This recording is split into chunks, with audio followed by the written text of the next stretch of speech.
A lactose é um disacarídeo composto por duas moléculas de monossacarídeo, a glicose e a galactose. Elas são unidas por uma ligação glicosídica. Essa ligação ocorre entre o carbono 1 da galactose e o carbono 4 da glicose. Essa configuração da ligação glicosídica é fundamental, pois ela influencia na digestão e na absorção da lactose no nosso organismo.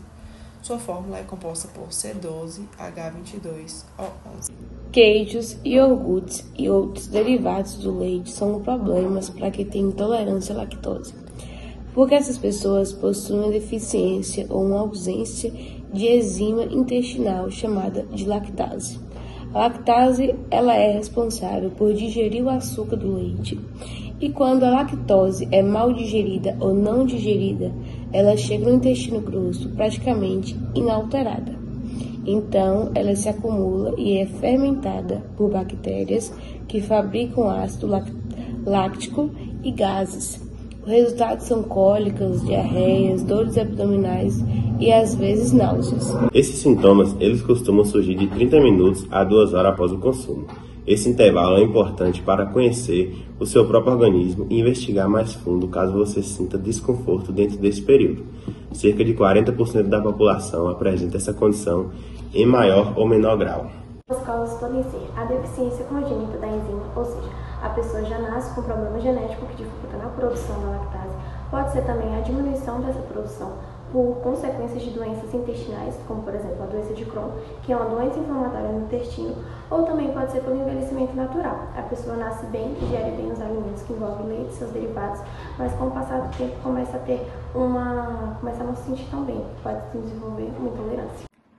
A intolerância à lactose é a incapacidade de digerir o açúcar lactose devido a uma deficiência da enzima digestiva lactase, provocando diarreia e cólicas abdominais. A intolerância à lactose é causada pela falta da enzima lactase. A lactose é decomposta pela enzima lactase, produzida por células de revestimento interno do intestino delgado. A lactase decompõe a lactose, um açúcar complexo, em seus dois compostos, glicose e galactose. Posteriormente, esses açúcares são absorvidos pela parede intestinal e entram na corrente sanguínea. Se não houver lactase, a lactose não pode ser digerida nem absorvida. A elevada concentração de lactose resultante drena líquido para o intestino delgado, provocando diarreia líquida. Em seguida, a lactose chega ao intestino grosso, onde é fermentada por bactérias, produzindo gases que causam flatulência, distensão e cólicas abdominais. Na alergia, ocorre uma resposta do sistema imunológico a alguma proteína alimentar que é vista como estranha, como uma agressora no organismo. O exame para confirmar o diagnóstico é relativamente simples. São feitas 3 coletas intervaladas de sangue, a primeira em jejum e as demais após o consumo de lactose. Em seguida, é medida a taxa de açúcar no sangue. Se aumentar, é porque o organismo digeriu a lactose. Se não, caracteriza a intolerância à lactose. A quantidade tolerável de lactose vai ser diferente de uma pessoa para outra. Algumas podem tomar até um copo de leite sem problemas, outras nem isso.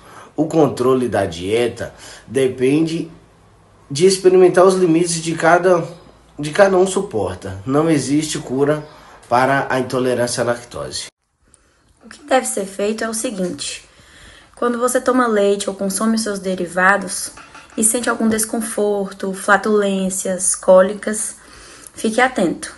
Deve-se reduzir a quantidade de leite ou dos seus derivados na sua alimentação. E se caso o problema persistir, é porque você tem algum grau de intolerância. Então aí deve-se reduzir o consumo como uma primeira medida E também tem uma segunda medida, que é o uso da enzima lactase. Existem hoje em dia vários produtos no mercado que contêm essa substância de uma forma pura. Essas enzimas, elas conseguem controlar muito bem os sintomas. A única coisa que não deve ser feita é tirar completamente da sua ingestão o leite e seus derivados, pois eles são fontes fundamentais de cálcio para o nosso corpo.